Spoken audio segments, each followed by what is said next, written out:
you can just, or you can put them up here, whatever's easiest, it's fine.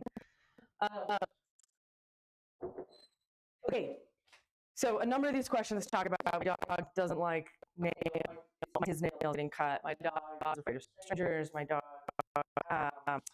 we got a fear of loud noises, thunderstorms, wind, rain, collar, strangers, going into buildings. You mentioned baths. I mean, it's basically, we're looking at our animal that I don't want to participate in. And sometimes when an animal is expressing that they don't want to participate in something or they don't like something, they express it in multiple ways. So it's going to be a fight, flight, or fear response. A fight, flight, or freeze response. So you're either going to shut down, won't move, don't touch me, just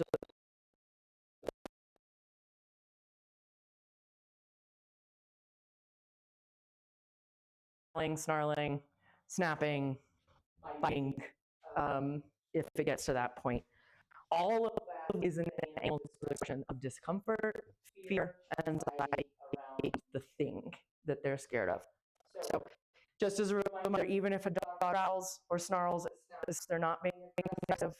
99% of the time, they're saying, this is terrifying, and I need to get away from the scary thing, or I need, in a situation, they're saying, I need the scary thing to go away from me.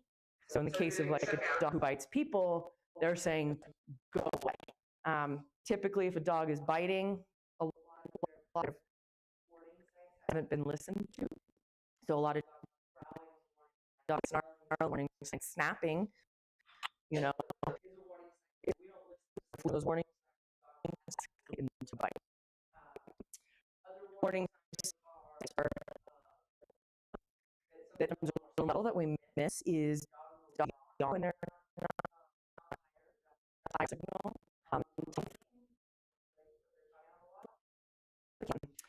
That can be a like kind of during a headline, lights get really big and you start seeing the whites around their eyes. If you start yawning, you see that, let's stop whatever it is that is going to the animal. We're trying to get them in the car, a person's getting close to an unknown person, trying to put the collar on, trying to pull them into a building. We start to see that saying, I'm uncomfortable. Listen to those warning signs. The dog doesn't know they're being heard, and they have to escalate to the next levels. And so that's how we can avoid the snarling and snapping, and the worst, obviously, is the biting. So a dog will do whatever it takes to get, do it necessary to get away from the scary thing, or to get the scary thing away from them. But if it's not being heard, they have to escalate. Just like us, right? You tell somebody, hey, give me some space.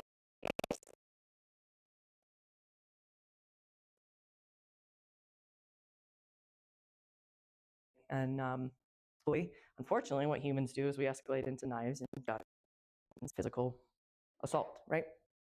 So typically, there's something that's ramping up to that. The same for dogs. Other signs of animal stress, that's kind of more, you know, I should kind of talk about times. Things are watching the body. What's the body doing? Lots, how they communicate. We forget so much to communicate, how much we also communicate to our body. It's really good to watch animal, just like moving around in the environment. You're a lot long before they scream it. There's a really great blog called Listen to the Whisper So They Don't Have to Yell, and this is about really watching those early warning signs so they don't have to scream. So other things, let's say their ears are up, like kind of, and you see those. Sometimes when you go in for a pet, they'll do that just to get it out of the way. So it's a good idea to watch for the picture of what's going on. Maybe a happy open mouth dog, they're dancing, and then all of a sudden we approach, and now it doesn't get nice and tight. They're kind of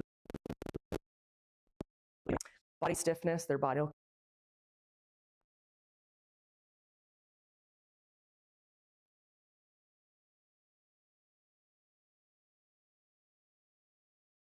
happy. We have to look at the whole body. I've seen a lot going in for bites with that tail wagging. So I'm pretty happy to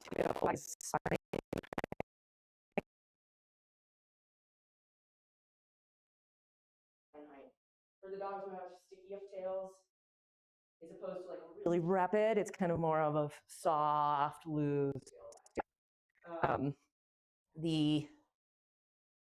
If you see that drop, droop, and definitely tuck under, that's an animal that's upset. But once again, it's also important to know your animal, watch your animal, because they have, just like us, we have our inflections and our different ways of speaking, so do each of our animals. So one of the things is we're trying to kind of help your animal get more comfortable with some of their things that they're scared of. What we like to see is, when does that body start to change? Like, so if we're off the car, we're walking towards the building, or I'm bringing a collar over, when does that dog start to go, oh, I don't like this? That's what we call our, which is like the level where they're kind of like, I'm cool, I'm not cool anymore. But before they escalate into, I'm panicking, I'm mad, freaking out. So we're kind of in the middle. I want to kind of see where. So let's say I'm bringing the collar over to the dog, and you recognize that you're about 3 feet, and the dog starts to tend. That's where we want to. If you get it runs off, okay. I mean, our space here, which for out over feet is okay. And that same thing is it. They can handle getting up to the car. They handle the door opening. You're just going to try and figure out where is it that the we collar or harness. As soon as they see it, they're like, nope. I know what that is. You're going to put that on me.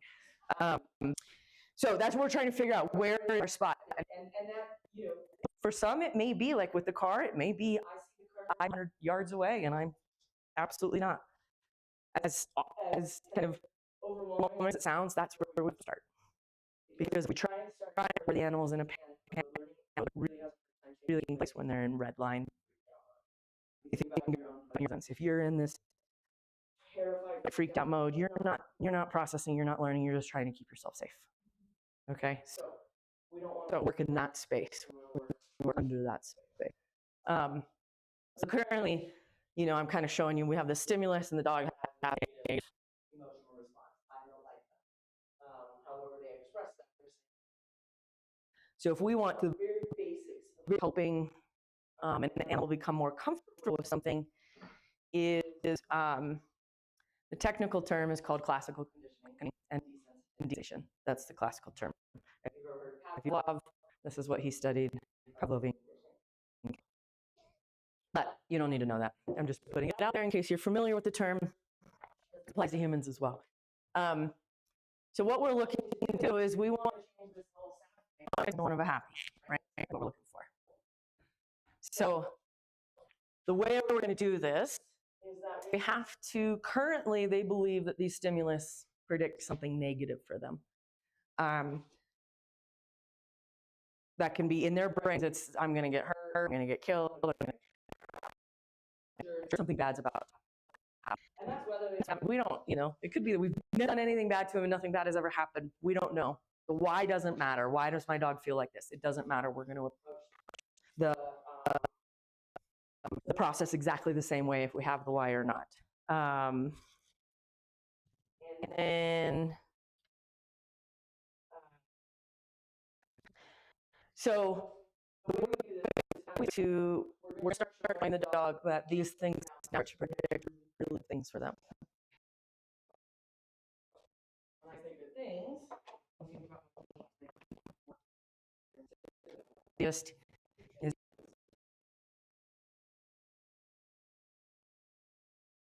play, and a big one, and not always, especially some of the feral dogs, is happy.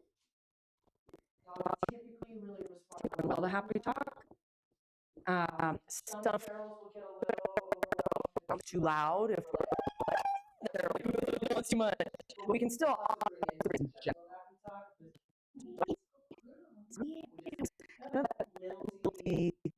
dogs respond really well always we want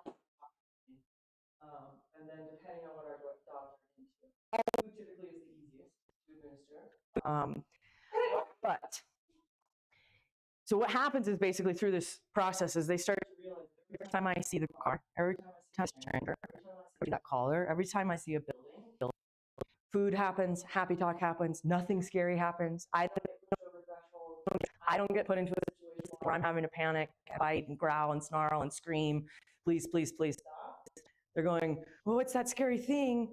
It's over there. It's not so scary right now, but it's kind of scary. And then they're like, what's just happened? There's just food, and there's happy talk, and then they get to leave.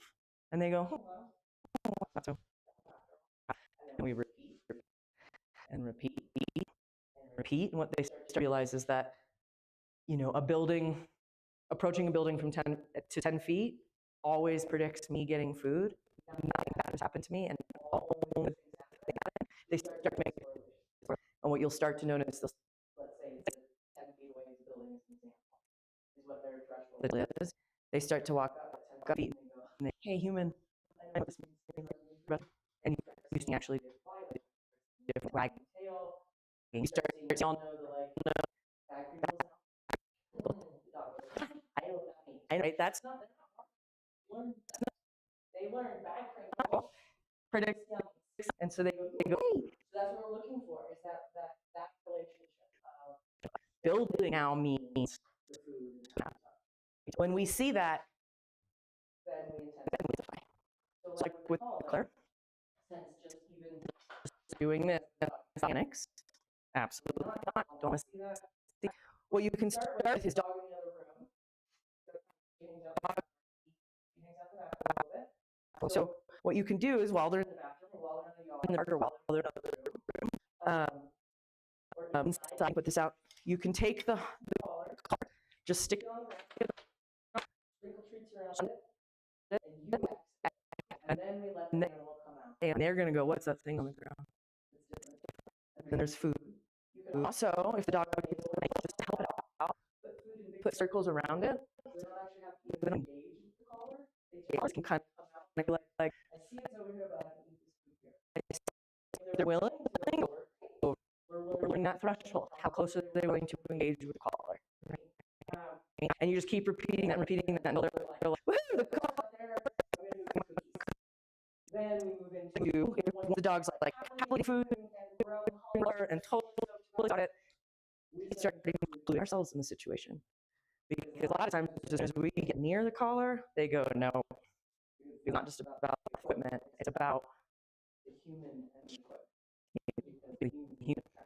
and the equipment. Unfortunately, with a lot of feral dogs, they're hot, right?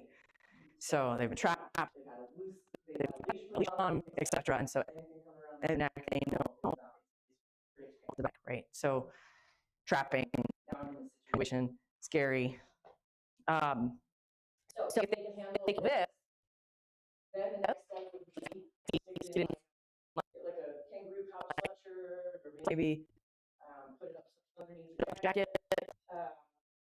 And well, I mean, depending. Yeah, let's say this. So you can you're not coming. The dog doesn't want to. Is not seeing you approach them. You're just going to sit in there. You're kneeling. Sit in a chair if you want to. And we're going to slowly pull it out. Not bringing it towards the dog. We're not out. Show it to him.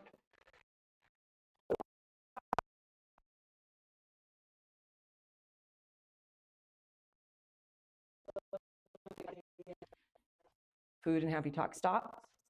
Fun thing when we hang out. Nothing's happening. The dog's like, what happened? We bring it out again. There's this thing. Happy talk. Every time I'm now reliably getting food and happy talk. As soon as it goes away, it stops. So they start to really see the thing happening. So that's kind of the call. Cars, buildings, stationary items, so we can't like expose the dog to. we can do is like use visual variables. We walk from inside the home into visual of the car. Happy food, happy.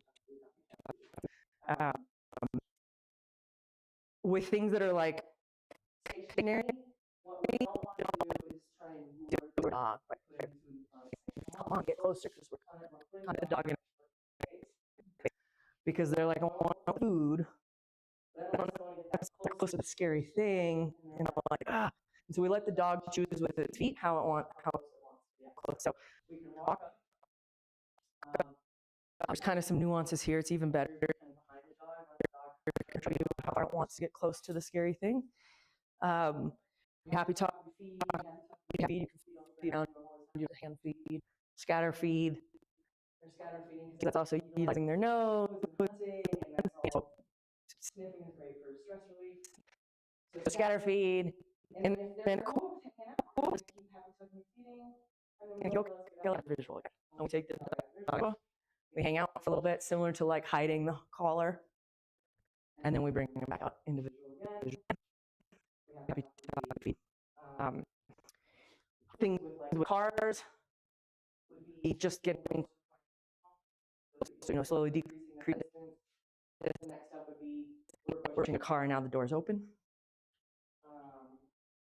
The next stop would be obviously how to get the dog in the car. Typically, when you're actually at that stage, having the dog get into the car, you want as many doors open as possible so they don't feel like they're being trapped. And I like to have a big placed, huge, massive jackpot, like big pile of turkey and cheese and all that. So if they ever do jump in, they're like, "This is amazing! The car is awesome!"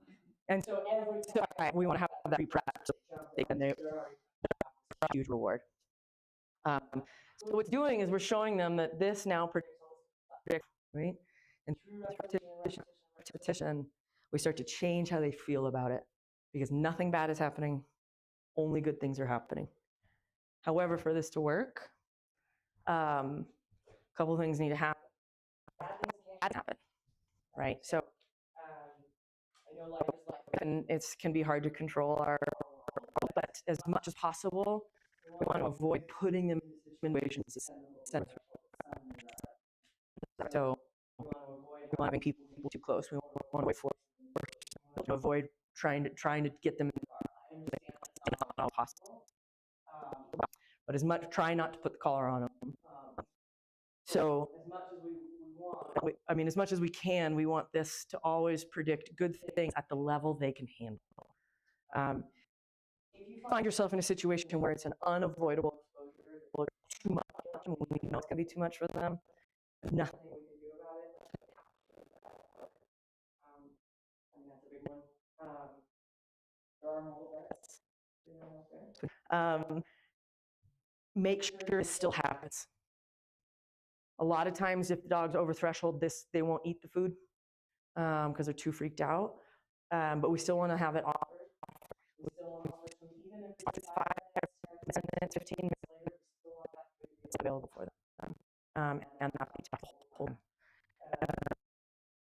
Because for this to work, it has to be one ratio. If the stimulus happens, the good stuff happens. Because if it only sometimes, how do they know the reliable predictor stuff? They're going to go, when do I know it's a good one, and when do I know it's a bad one? So it has to be 100% for them, this concept. But what's cool is this stuff works. It's just the science. Pavlovian conditioning can be amazing. The example I've used before is like, I've never met anybody in this room that likes. So, but imagine if instead of going to the hospital, you still get phone provided and all of that, and get your test done, and that's, basic, all that comfortable. But how about instead of spending thousands and thousands and thousands of dollars every time we walk to the hospital, we got given $10,000 or $50,000, whatever our price that we needed. You can imagine if every time we went to the hospital, we got $50,000, we start going, right? Because it changes how that feels to us. I also think about if you go to a new town and every single hi, here's that dog, here's that dog, here's that dog. Right? Because you create that positive association. But it has to be consistent because you went to the hospital and you got $10,000 once, and every other time it didn't happen, you're like, no possible. Something good happened once, but it's still bad. Right? So this 1-1 ratio is really, really important. Okay? Things that we can't control, like thunderstorms, sounds, that's a hard one. For a dog that's feral, really fearful, I do recommend talking to your vet about getting them on anxiety medication, because especially when it's kind of a what we call global fear, where they're scared of like all of life, everything that's human, and then, the world's scary, the sounds are scary, all are scary, strangers are scary, other dogs. I mean, it was so pervasive. Anti-anxiety medication can significantly help. Basically, kind of extend the fuse. Gives them more time before they go. It can. I had a colleague explain it like when a dog is in a fearful space, nervous about something, they're like on the edge of a cliff, ready to jump off. And when they get too scared, they jump off. Give them medication to do this makes it harder. So it takes longer before they jump off. But that's in conjunction with medication and doing this work. So, all right. The beautiful thing is like this question is that she says here she adores me. And that means that dog has the capability of knowing people are cool. Right? And it's just expanding that, but doing it at a level that she's participating and saying, okay. Think of it kind of as a contract with your dog. I promise to not expose you to something scary that's more than you can handle. And the dog says, okay. And if we push that dog, we're breaking that dog. Or breaking that. So, okay. We have clipper nails in here. It's the same idea. We get them used to nail clipper. There's actually, is there any teaching dogs about grooming out there? Yes. Okay. Whoever was asking about nails or any kind of stuff, clipping nails, cleaning ears, bathing, definitely take one of these. It talks about how to get your dog comfortable with any kind of grooming techniques, because you have to separate the item from the body. So it's a great resource for you. Okay. And let's go on to some other stuff. Any questions? Okay.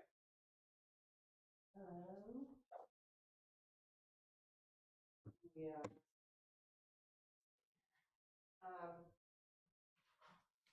Just a quick note. Somebody wrote sometimes there's whale eyes and ears back on it. That's pretty typical because dogs, they're so.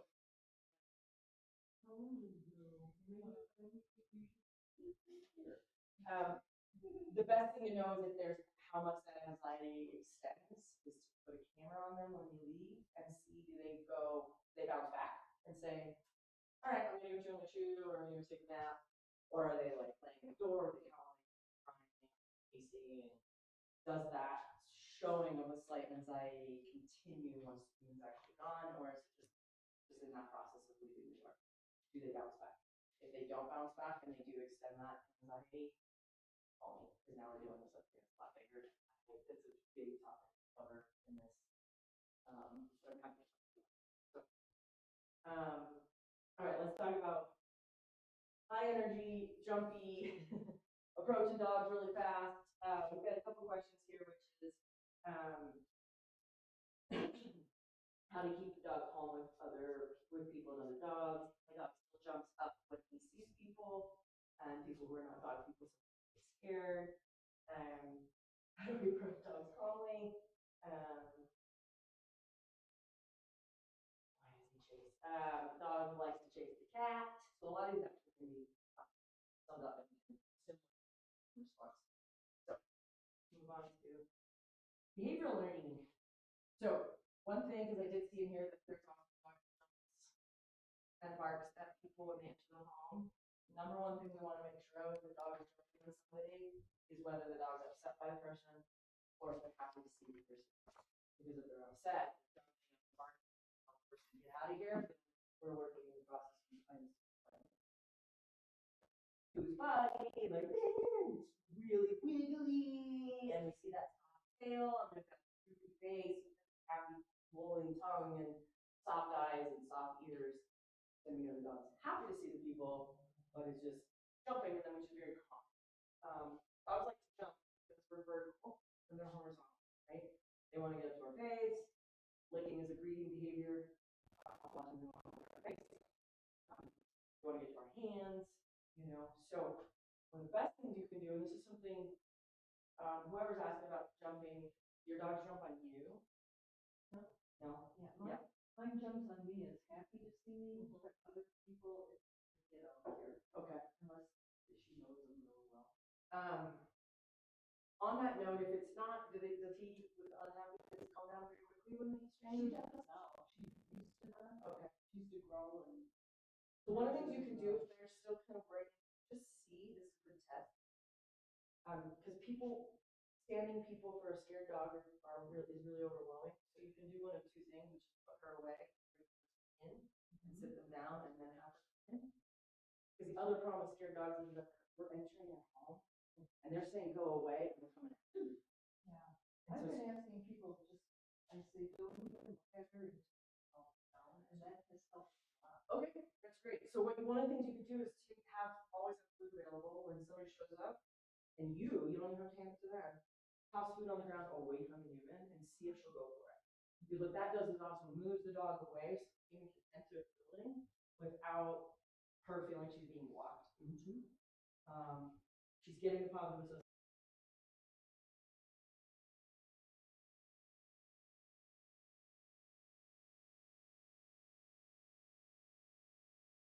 You can do also with happy dogs if you want to. We don't want to if they jump, we don't want to then be like, good dog, and here's food, because then we're rewarding them. Now we're moving into behavioral learning, which is different. So when the dog is jumping happy, so the dog that jumps at you, and she said he doesn't jump on you. He seems like he's kind of growing out of it. Like I'm not even getting him. If you go, Once we get to the next level, we can like grab. So a couple of things is just starting to teach 4 on the floor, no matter what's happening. So 4 on the floor is just keeping paws on the ground. So a couple ways you can do that,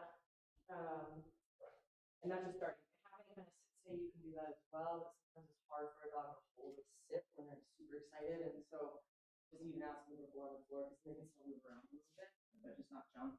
It's kind of like asking a kid to sit still. It's a lot to ask. So with 4 on the floor, and you can practice this in like door greeting situation to start with. We open the door. If they're 4 on the floor, we drop down and we greet. We bring them what they want, right? So they're wanting to get up here. So we're saying, you stay down, I'll come to them, which one. If pets are not really super motivating for the dog, then just a treat if they stay. If just opening a door is not going to get your dog, it's not the jump, what you can do is open the door and then do this.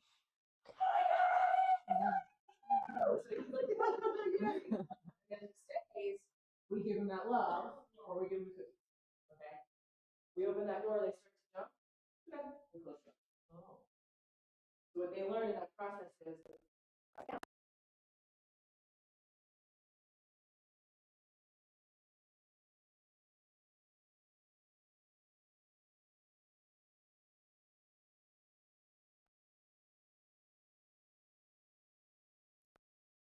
the dog starts to look at its jumping part. Because with behavioral learning, which is the other form of learning that offers brain. You've ever heard of B.F. Skinner? This is also called Skinnerian conditioning.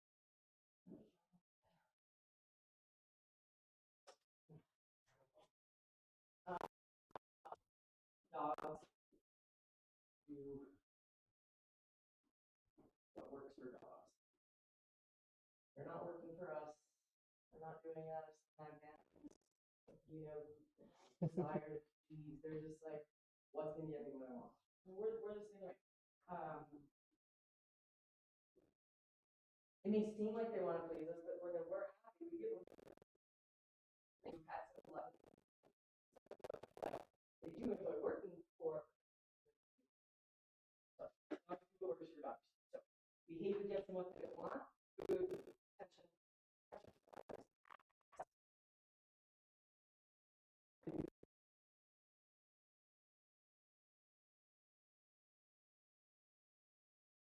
stop doing that behavior. And they're really efficient. They don't like to waste energy on behavior at this point.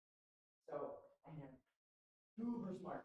They're constantly analyzing their behavior every day, all day long. What gets them what? Meaning how much they're constantly thinking. I always think like they wake this behavior means to this. So they're like keeping track, literally, constantly. That's why they're so good at training us. Wrong word there for the us. They definitely don't. Who works for yeah, If only. We have to incentivize them. So my dog jumps, he doesn't jump necessarily on people, but when they show up and they get out of their car, like he jumps 4 feet off the ground, he just bounces. Okay. And he's kind of a big dog, he was 60 pounds. So should I have my friends go back to the car? And like, how do I get him to not do that jumping? Because sometimes if my friends are dog people, they get so scared. Is it as soon as the door opens, or is it he doing it before they even get up? No, they have to. Because he's excited that they're here and they got out. So you have 2 ways to do that. You can either send the human away, or you can remove the situation too. So it doesn't always send the human away. You can also say, oh, so if you have a little, just a leash drag, something like him just having this little 4-foot leash on him, and he starts to jump, oh, too bad. Then he goes inside. They're like, so it's either removing the human from, it's still losing out on getting what he thinks is his friend. It's whatever is like most convenient in that situation. You can also manage it, just not let him out. That's the reason. So don't let him out to go group them. Wait until they're entering the home. So you're just managing that, not you're just setting up to not even have an opportunity to do that behavior. Does that make sense? Okay. So you can manage, just avoid that scenario altogether. You can have him on a leash. You don't even have to necessarily put him inside. If he's jumping and he has a leash, you just keep grabbing and say, oh, too bad. I'm not gonna try and hold him down to the ground because that's then forcing him. He's not really learning anything. We're manhandling, that's fair. And he may get scared, and we don't want that. It would be he's jumping, oh, too bad, and we like direct him away from you. And then we can, just like I was approaching the dog, now we bring the dog back to the human. If he's 4 on the floor, then he can sniff them and breathe down, or you can throw some treats on the ground for him. They don't want to engage with him. So he's still getting rewarded for being on the ground. He starts to jump again, too bad. And you can get your human inside, your friend, just keep walking, I'll do this. And that also helps them feel a little bit comfortable with the feel a little bit. Yeah. And yeah. Another thing you can do with jumpy dogs is take treats. I wish I had Arthur, but Arthur stuff. Is food lures. So you can do this with toys, you can do it with treats, anything you can do with their food, like their meal, just like a meal. They can be either in a sit or standing. And you take a piece of food and you're gonna slowly lower it down to their nose. Like really slowly. Not fast. Slowly lower it down. As long as they remain on the ground, the food keeps coming. If they pop up at all, even just a little hop, they send the treat back to the top. Similar to what we were just talking about with the human, they learn if I jump, the food goes away. If I stay down, the food comes to me. As long as they remain 4 on the floor or in their sit position, then they get fed food. You can also do it with squeaky toy. Squeaky, squeaky, squeaky, squeaky, squeaky, squeaky. They're really into toys. It is exciting. They jump for it. Stop. They stay on the ground. Does that make sense? That's how you start. In the home, we have people are in the homes. We just talked about entering. Similar to with dog that's jumped at the door, at the car. If it's you guys, so you could entice him, and he jumps on you, you turn around and walk. He sends you away. If we don't want to always ask our guests to do that, so same thing with we could put him on like remove him from the situation, put him in the backyard, put him in another room, just even put him on a tether and touch him.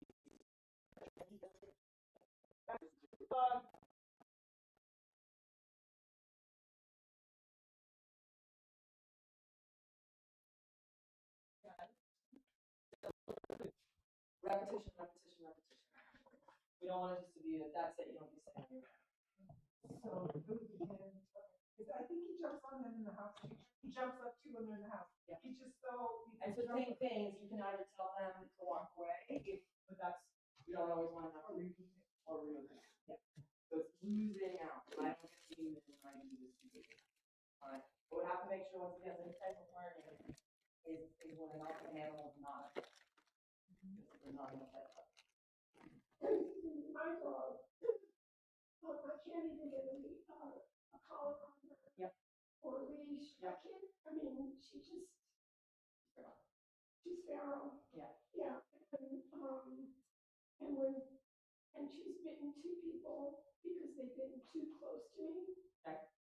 So I have baby gates up now. Great. Because I can't figure out how anybody come to my house. Baby gates are great.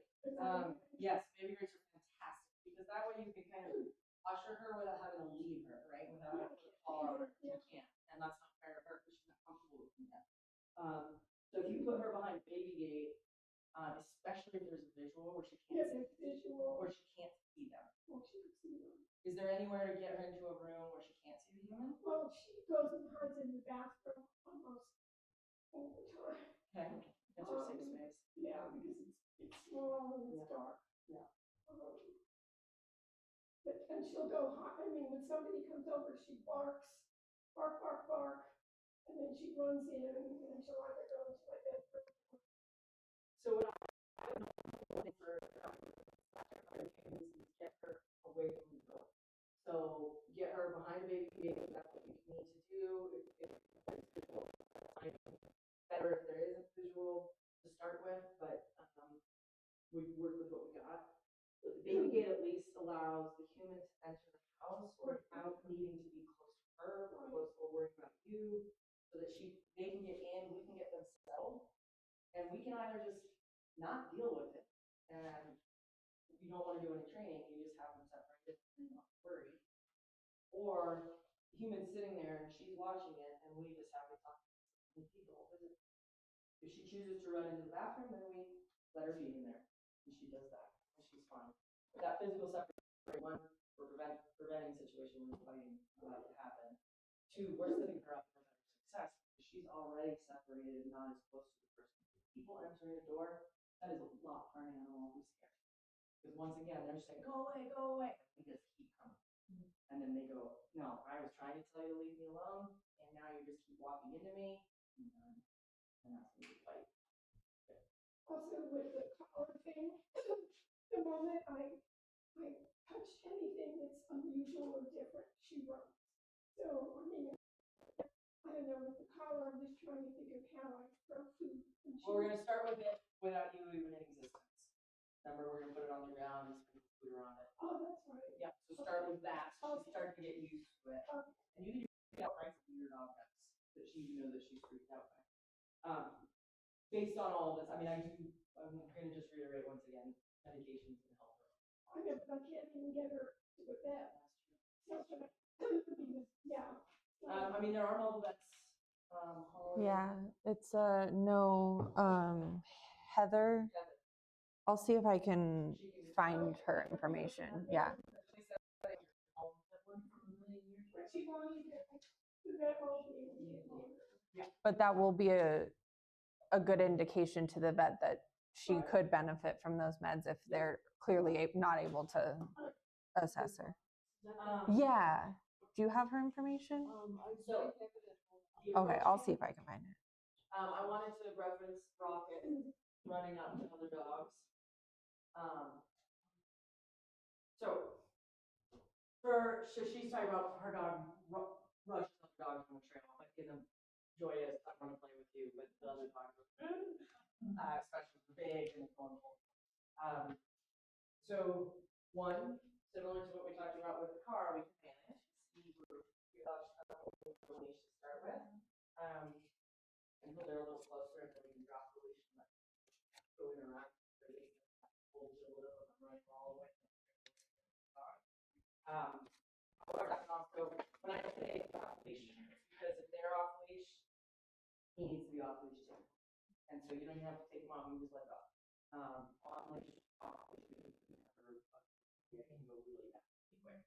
Dog on leash is moved out, and they can't move like they want to, and then our natural tendency is to miss the leash, which then the dog like this, I can pull, why are you pulling on me?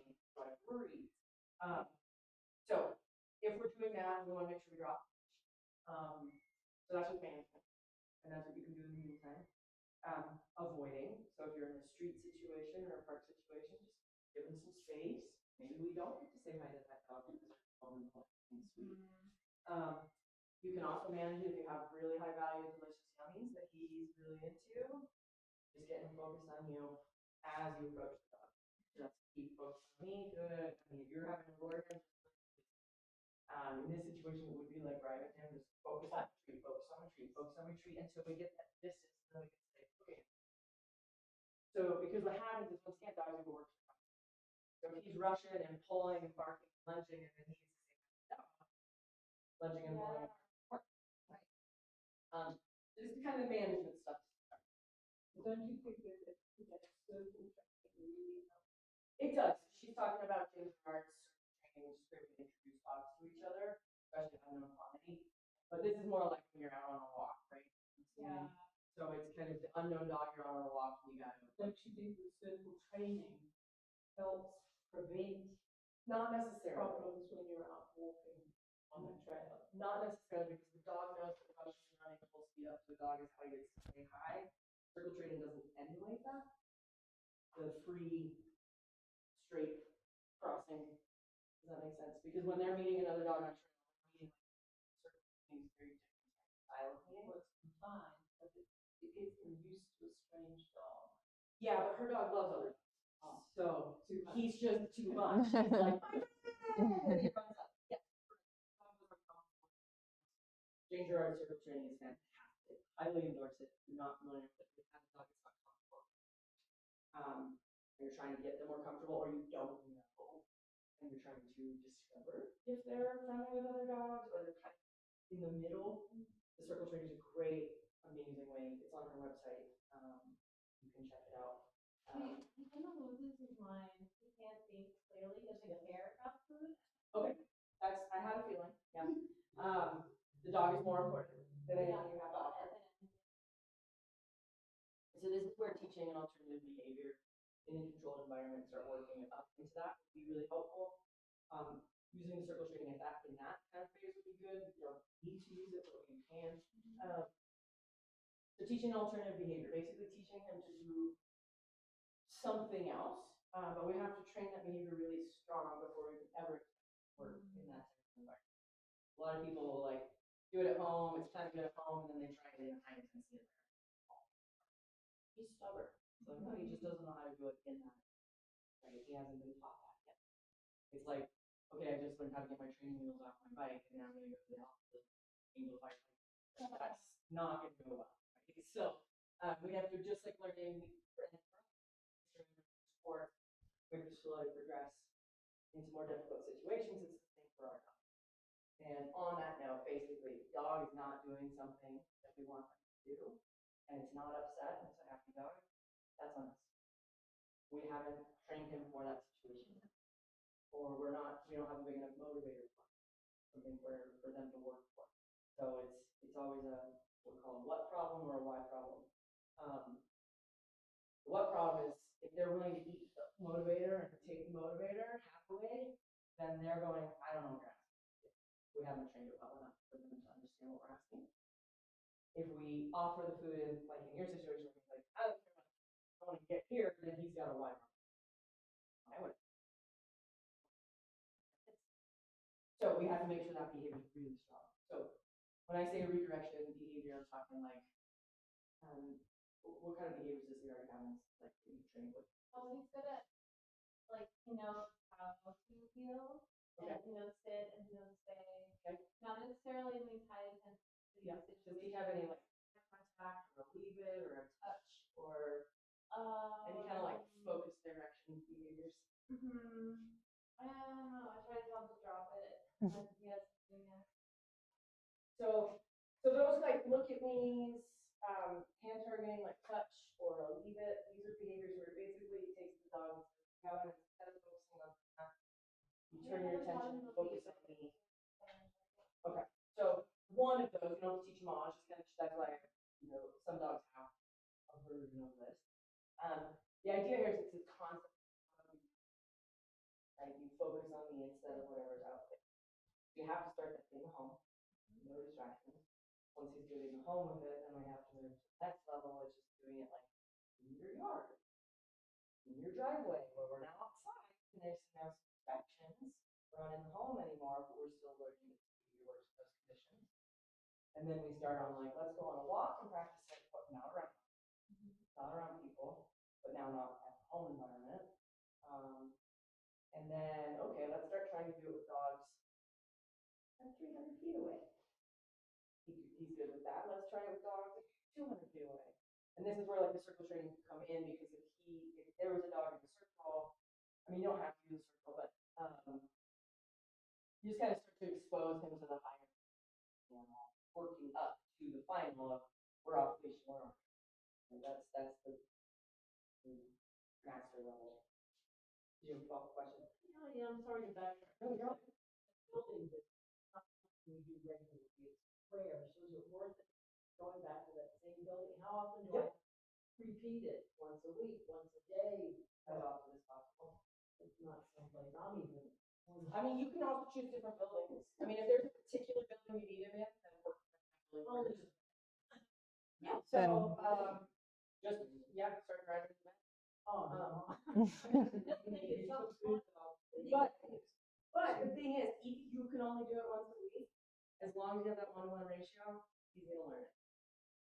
As long as every time he goes to the vet, he gets that food, he's still gonna learn it. I mean, more repetitions the better, because typically things back things for him. But yeah, 1-to-1 ratio. As long as that's happening, he will learn it, even if you can't get it. Sorry. Do you take him other places? Like, do you ever take him on a car ride or with you anywhere else? Yeah, so if you're already in the car doing fun stuff, you could just add the vet as one of your stops that day. But again, following the protocol that Eva had explained, where you're not trying to get him in the building, but you might even even if you have to park across the street from the vet. At the House, he loves the yard and sniffs around. He loves the yard. It's just, now the door's open, we gotta go in now. So what we would do is then like get him, like she said, take a stop, drive over to the vet, and let him sniff around. He gets lots of happy talk, he gets lots of food. We start kind of walking towards the door. We see where he starts to go, wait a second. We happy talk with food, go, okay, that's it. Nothing bad happened. You didn't have to go in. He didn't actually have to have the vet visit. So that's at the intensity that he could handle. Now it's not every time I come to this place, I have to go in and get the vet visit. So it's starting in easier. Yep. And then, like she said, just put him like that, just put it on a list of, okay, we're gonna drive around, we're gonna do a little vet visit. I mean, not vet visit, but go outside of the building, eat, happy talk, get back in the car, drive away. So the more times you can do those little visits like that, the better. Go ahead. What would say she practices that for a while, the dog gets pretty happy to go in, then he actually has a vet visit? Great question. So teaching him husbandry skills at home will help as well. And what I mean by that, teaching him to be comfortable with getting like a vet exam. similar, that tech body handling, getting his ears checked, getting his teeth checked, being palpated. There's on the Academy for Dog Trainers, we can get you the resource. There's all these husbandry plans built for guardians. For teaching your dog to enjoy anything that's related. And so then he's already prepped, knowing when I get my ears touched and examined like this, I know good things are gonna happen. Instead of it being, what are you doing? It's, oh, I know what this means. This means my kid is yummy. Like my dog, when she goes to bed, she's like banging at the door. The vet comes in, she's like, yes! She's so excited because she knows it's gonna rain. So I want to get comfortable with it. And then same thing, once he's comfortable going into the building, ask the vet if he can bring him in. That's times when we don't have a vet. But then he's getting used to and associating good things with the smells and the sounds, which are all big things. Potentially the vet tech feeding some cookies because it's not actually there for a vet visit because it's starting to associate with people.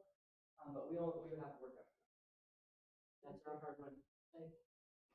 So back to the redirection stuff. So I can target, I'll leave it, my contact, once again, start in the home. Once it's good in the home, and when I say good, 90%. We don't want to push the dog forward. Then around the home, then on the street with no distractions, then maybe a trail, but where we know it's quiet, and just utilizing those situations. What do we redirect? Well, dog, but you utilize natural distractions. So we want to allow our dogs to sniff and engage in their environment as much as possible, but utilize once in a while. If he's got his nose really nice and be full, and a big sniff, there's an opportunity to get his attention on me. Be heavy, make sure you reward it. He sees it, he has, once you start kind of engaging with dogs, once again, you want to start with even with similar to like emotional, where does he go and focus on you versus you don't exist in my world anymore. There was one interesting video, I think it was an English one, of a man on a horse meeting up on the trail with a dog. The dog was off leash, but under total control. And the rider requested that the dog maintain a conversation with them as they go by. And I wonder if that would work. Potentially, it's kind of dog dependent. But you can having a conversation. Are you talking about having a conversation with the other person? Yes, people. Yes, that's always super important. That's a great point. Letting them know he's super friendly. He loves other dogs. The problem is that we have to know that. Okay. The only thing that supersedes that is that dog is on leash. He needs to be on leash. You never let your off leash dog approach a leash dog. Never do that. Please don't do that. Is she maintaining physical contact? Yeah. If you see a dog on leash, you need to put the dog on leash. We don't know why that. Pretty calm. Could be sick. Could be old. Could be injured. Could be aggressive. Could be scared of other animals, and we need to respect that. That is managing that. Same thing if you see a person like step. They're saying, I don't want you to approach. Or I want to have a little more control in the situation. So then that's where communication. He's really friendly. If yours is really friendly, but that's fine. We'll introduce him if you're okay. I'm sorry, what? Yeah. If he's good at recall, if there's not another dog there. So like on the trail, we always find treats and all the time we're like, move our hands, but he stops and looks around first, see if we're asking to come for a recall.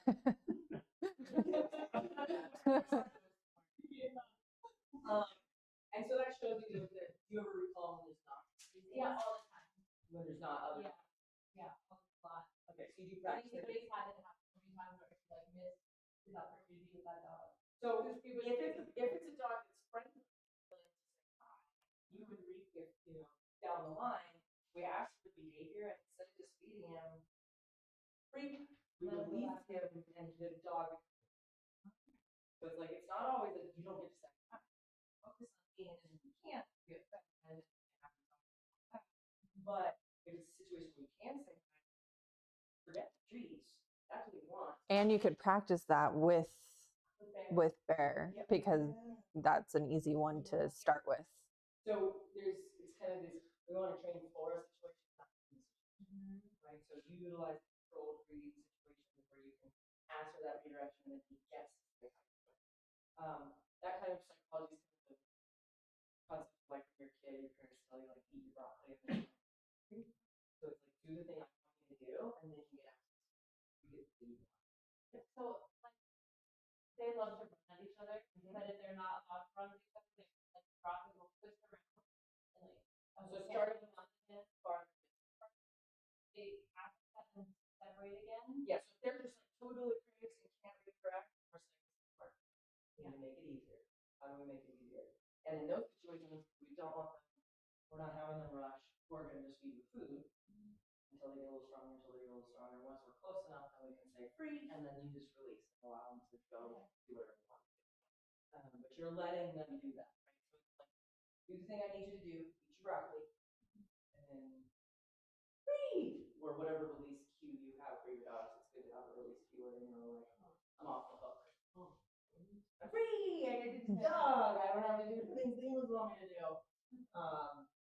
So what if you have a release cue? A lot of people use the word okay. I personally agree because I use okay a lot in language. My dog's listening to it always, and so if I'm like, okay, I'll see you tomorrow, she's like, so I like to use a word that's not commonly spoken. But use what if you have one already, or start establishing one. Yeah, I use free when he's staying, when I'm Right. staying. Awesome. That's the only time I use it. And so that's the thing, I mean, especially with bear dog, you know, if you once they're like, okay, we can redirect and just free, and then make it go dog around with each other. Solo, actually, who I was suggesting to you, one of my client dogs, we've done actually a lot of doing around horses, actually Jane's horses, because he gets super ramped and jumpy and barky, and that's not good for a horse and rider. So once again, I just with another trainer, with her on her really, well socialized horses that are very comfortable with dogs. We worked in that environment where we had a lot of controlled situations, so that when he encounters horses on trail, he's prepped for it. Right? He's already worked in a controlled environment. So working with Bear, even doing some of this redirection training, if you do hang out with Solo, you guys practice that too. She'll, everybody needs it. Yeah, he's a strong big guy. And so, but yeah, that redirection, practicing with different dogs in controlled environments sets you up for the real life. Sweet. Okay. This one I'm gonna hold on to. Every time a dog hears a prairie dog, he's charging. So this same thing, charging prairie dogs, same idea, redirection, right? Practice it and then put them on a long line or on a leash and start working closer to the prairie dog homes. So similar to the same thing, distance is your friend to start with. Distance where they can handle it. And then goes, okay, 90% at 30 feet, 90%, you go to 20. Work until 90% there. You'll be amazed. Dog trainers have trick quickly. The general rule is 90% or better, we push it, make it hard. 50% and keep it where we're at, so we get a better response system. Lots of repetitions. Less than 50%, we're gonna actually drop back a step and help and make it a little bit easier for them.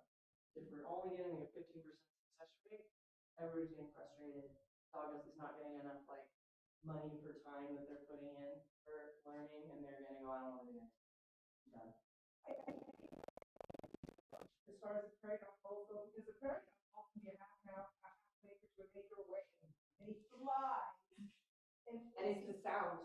Yeah, and so I think I need to get his attention before he takes off, and get him Oh, to yeah. not take off, because, And that's where the leash comes in. and then I'm not being very, very adamant about not doing it Yeah. either. Practice game. So the leash is the free thing. Well, I mean, the leash makes it so he can't take off.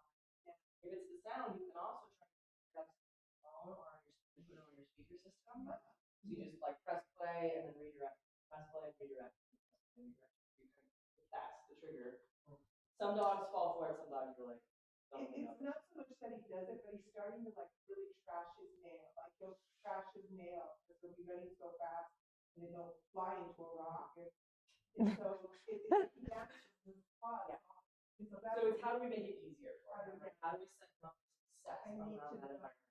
Yeah. So we control it before we try it in that environment. So,